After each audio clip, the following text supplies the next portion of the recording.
عورتیں کہاں اعتکاف کریں؟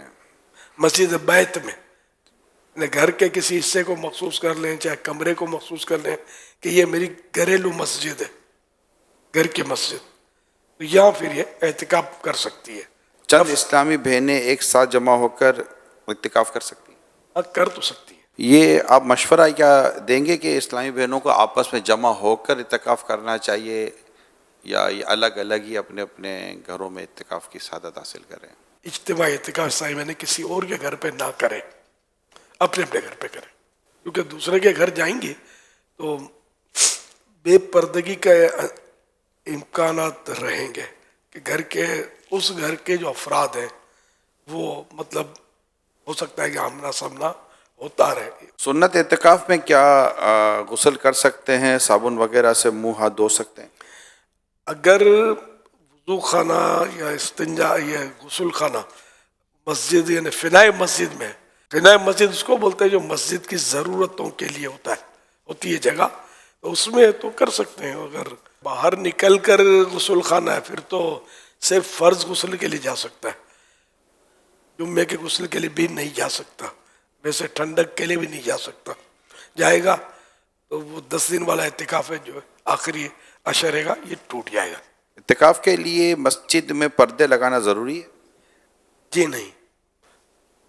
کیا عورت مسجد بیت میں سنت اعتکاف کے دوران گرمی وغیرہ سے بچنے کے لیے، ٹھنڈک کے لیے، غسل کے لیے جا سکتی ہے؟ سر گھر کا جو غسل خانہ یا واش روم جو ہے نا، یہ ان کی مسجد بیت سے خارج ہوتا ہے. پورے کمرے کی نیت کر بھی لی مسجد بیت کے لیے تب بھی وہ انڈرسٹوڈ ہوتا کہ یہ غسل خانہ اور یہ خارج ہے مسجد بیت ہے، اس میں بھی فرض غسل کے لیے جا سکتی ہے.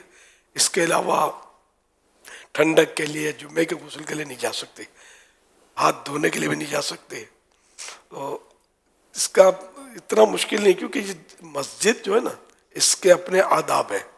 اگر مسجد بیت میں ہی انتظام کر لے، کوئی سا کچھ بچھو کر ٹب یا جو بھی ہے اس میں اگر غسل کوئی کرنا چاہے تو وہ مشکل نہیں ہے. آخری عشرے کا جو اعتکاف ہے اس کا کیا حکم ہے؟ رمضان شریف کے آخری عشرہ نے آخری 10 دن 21ویں شب سے جو شروع ہوتا ہے تو وہ سنت موقدہ علی الکفایہ ہے، یعنی بستی کے، آبادی کے کچھ لوگوں نے کر لیا تو سب پر سے سنت ادا ہو گئی. ایک نے بھی نہیں کیا تو سب سنت کے ترک کرنے والے ہوئے. کیا تھوڑی دیر کے لیے بھی مسجد میں حاضری ہو تو نفلی اعتکاف کی نیت کی جا سکتی ہے؟ جی ہاں، 1 سیکنڈ کے لیے بھی اگر کوئی آتا ہے تو اعتکاف کی نیت کرے گا، ثواب تو ملے گا جتنا مسجد میں رہے گا. کیا معتکف مسجد میں سر پہ تیل، بالوں میں کنگھی اور ناخن وغیرہ کاٹ سکتا ہے؟ کاٹ سکتا ہے، لیکن یہ کہ اگر وضو خانہ مسجد کے یعنی فنائے مسجد میں اندر میں تو وہاں کرے. مسجد عین مسجد جو کہلاتی ہے جہاں نمازیں پڑھتے ہیں ہم، تو وہاں نہ کرے کہ وہاں پھر بال اڑیں گے، تیل گرے گا، دھبے ہوں گے، تو یہاں بچنا چاہیے. یہ کرنے سے اعتکاف نہیں ٹوٹے گا، لیکن یہ کہ مسجد کی صفائی بھی تو ضروری ہے نا. سنت اعتکاف ٹوٹ گیا تو اب اس کی کیا قضا کرنی ہوگی؟ جس دن کا ٹوٹا اس ایک دن کی قضا واجب ہے. یا آخری 3 دن کا اعتکاف بھی ہو سکتا ہے؟ 1 سیکنڈ کا بھی ہو سکتا ہے، تو 3 دن تو بہت زیادہ ہے ان مانو کر. ہو سکتا ہے وہ نفل اعتکاف کہلائے گا.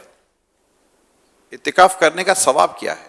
فرمان مصطفیٰ صلی اللہ علیہ وسلم، جو شخص اللہ پاک کی رضا و خوشنودی یعنی 1 دن کا اعتکاف کرے گا، اللہ پاک اس کے اور جہنم کے درمیان 3 خندقیں حائل کر دے گا. ہر خندق کی مسافت یعنی پوری مشرق و مغرب کے فاصلے سے بھی زیادہ ہوگی.